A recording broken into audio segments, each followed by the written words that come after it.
Assassin's Creed is Ubisoft Montreal's big title for this holiday, and it promises an open world where you get to play as an assassin.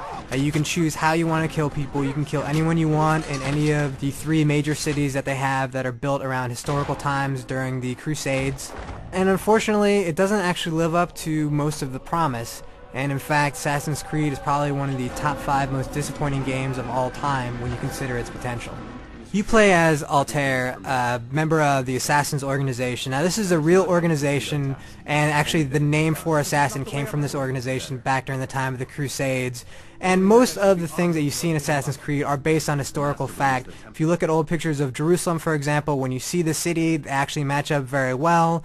All of the figures that are assassinated in this game are actually historical figures that disappeared around the time that the game took place. They don't necessarily have been killed or died in history, but they did have a disappearance around that time.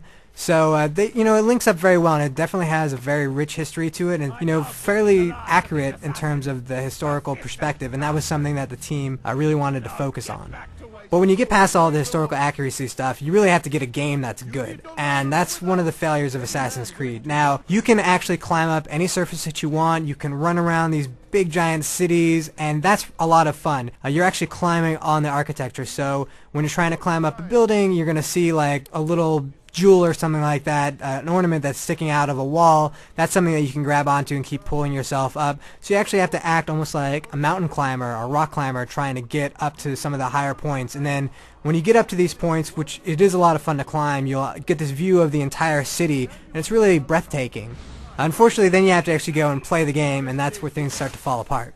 Now, in each of these cities, you're going to have different assassination targets. And the assassination targets are these 9 famous people from the Crusades. Now, before you can assassinate a guy, you're going to have to study up on them, which makes sense. You're going to be an assassin. You've got to learn where guards are going to be positioned, the best time and place to assassinate a target. And to do this, you're going to have to go on some really menial quests. The quests are pretty much always the same in every city and for all 9 of the assassination targets. You're going to pickpocket people, you're going to interrogate people, which is just you basically beating the crap out of them with your fists. And then the worst of all is when you have to eavesdrop on people, which eavesdropping means you sit on a bench, you target the person with a trigger, and you just press a button to listen to what they're going to say. That's it. That's your whole skill, is just sitting on a bench and listening to what they're going to say.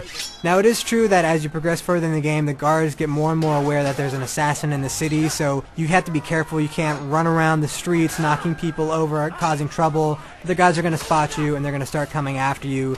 But when they do, it doesn't matter because you're a master of the blade, so once you get a hang of the combat system, you can pretty much take care of every guard in the city, and if not, you can run from rooftop to rooftop trying to hide. And what you see in the top left corner is your stealth meter. When it turns yellow, it means that you're in an area where guards are somewhat aware that there's somebody in the city that shouldn't be in the city. So if you do anything really crazy, like stab somebody out in public, they're going to notice and immediately start chasing you. When it turns red and it starts blinking, it means that guards are aware that there's an assassin a few feet away from them. They're on the lookout for anything. So even if you bump into somebody or you just look nasty at somebody, they're going to come right after you.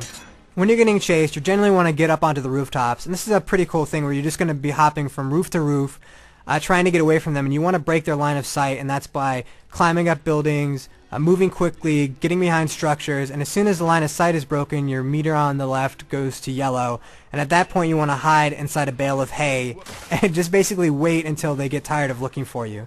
And it takes, about 10 or 15 seconds before they get tired of it, and then you're free to go about your business.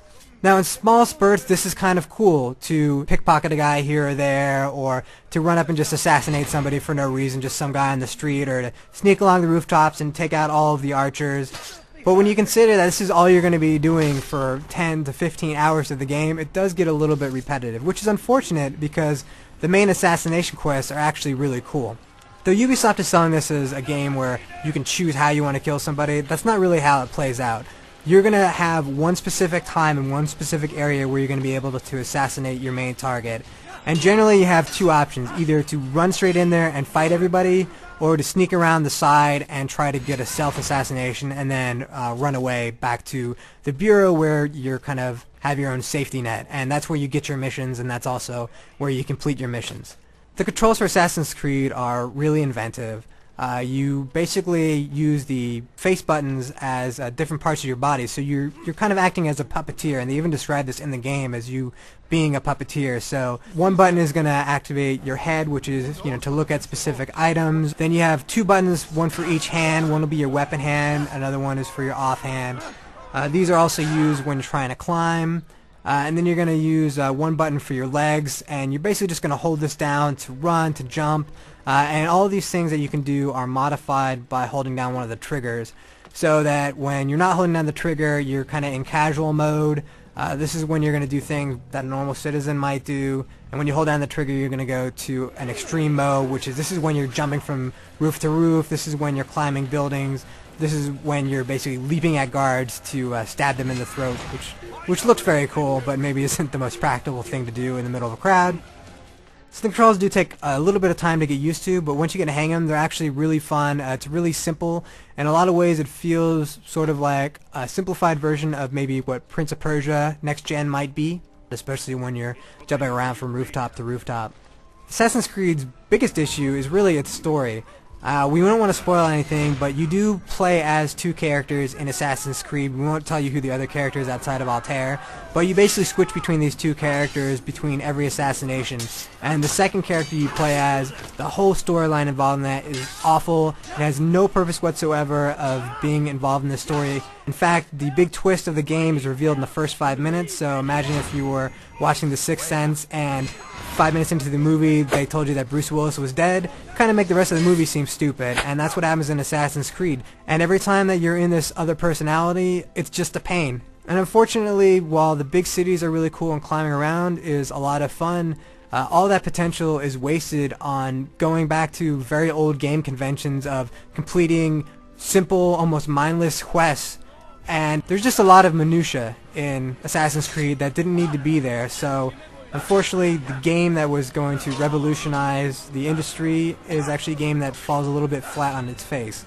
That doesn't mean that you can't enjoy Assassin's Creed, and some people certainly will get a lot of joy out of this game, but there are just far too many areas where the game goes wrong to really give it a very high recommendation. Assassin's Creed is the kind of game where you're better off probably renting it for a weekend than actually spending $60 to buy it and own it forever, because you're only going to want to play it once, and you may not even want to finish it at that. For the full written review of Assassin's Creed, you can check it out on IGN.com.